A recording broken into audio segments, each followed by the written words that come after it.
right, good afternoon, everyone. I hope everyone's doing well. All right, so today's. All right, so today's gonna be on homemade ice cream. I'm gonna kind of teach you guys a little bit of the science behind it, components of ice cream itself, and then by the end of this, we'll have a good little treat for y'all. A fall treat, as I should say. So the funny thing about this was, so it was actually supposed to be in June.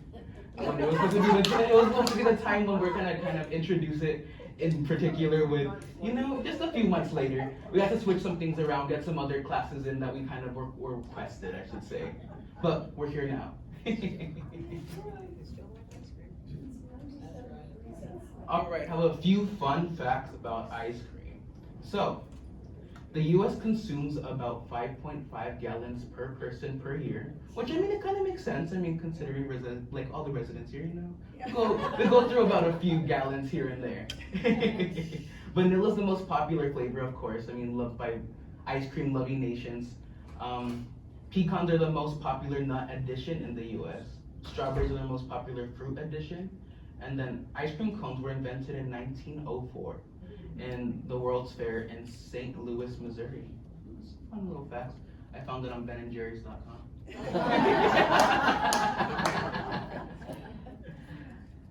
So, the components of ice cream are actually a few simple ingredients.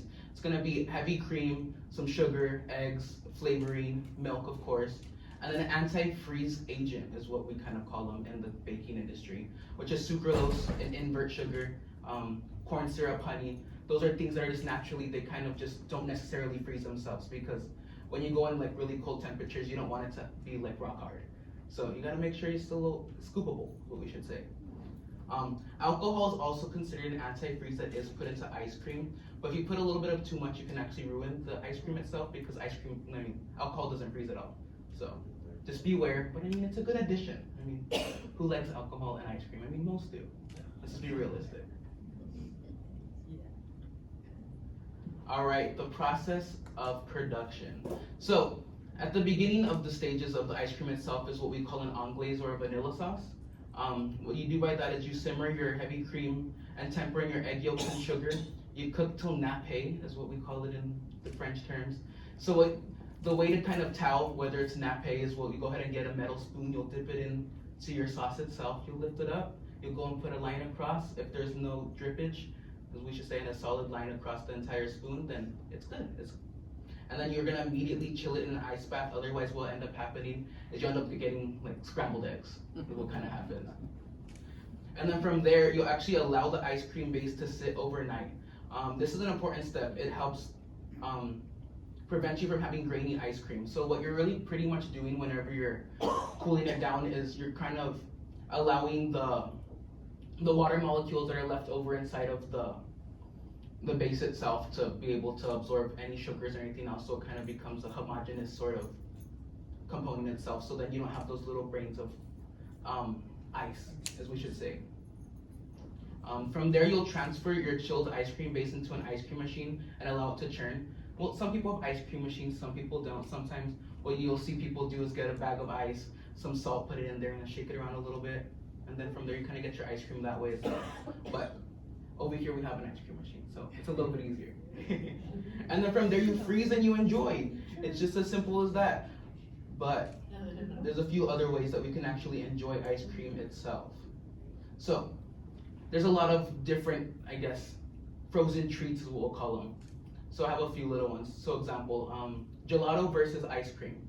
So gelato is actually lower in fat and it's churned slower than ice cream, which results in a denser and silkier texture. So you're not really adding as much air into it, which is why gelato itself seems like it's more fatty, is what it kind of feels like, but the reality is it's just not as much air.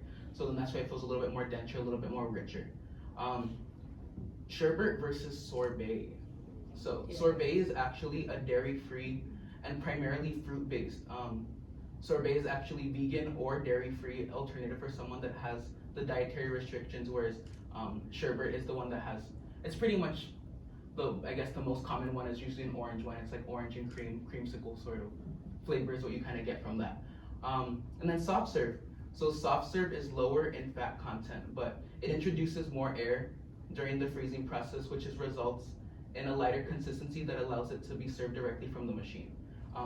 And a little, I guess, fact about soft serve itself is what it really comes from is like a bag.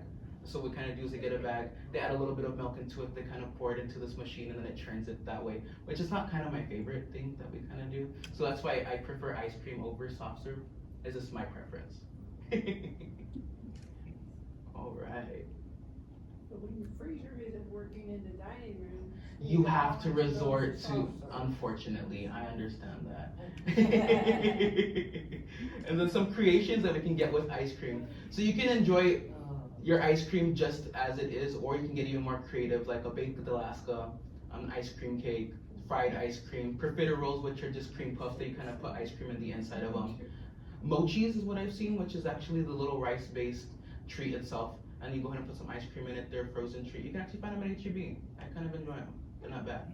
An affogato, and then just a traditional sundae itself is, I mean, some people just like it like that. What's the affogato? An affogato, exactly. So that's what I'm going to talk about a little bit more today.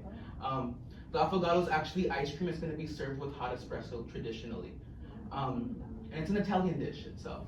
So that's an exciting one.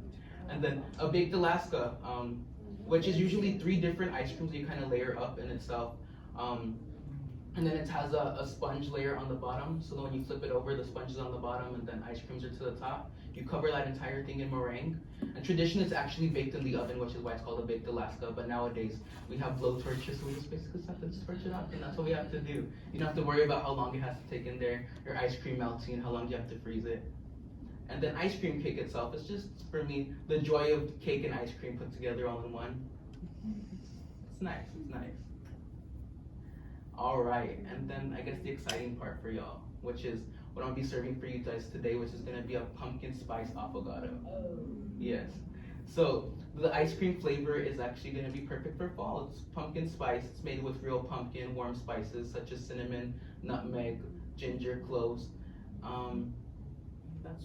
That's pretty much what I'm gonna be serving for you guys today. We have our little station kind of set up on this side. We have our little, what is it called, our coffee over here in our little station. Over here I have some biscottis, some pumpkin spice biscottis, kind of getting us ready for the fall. So it's gonna be an exciting time for us. Did you make the biscotti? I made everything for y'all today, including the ice cream.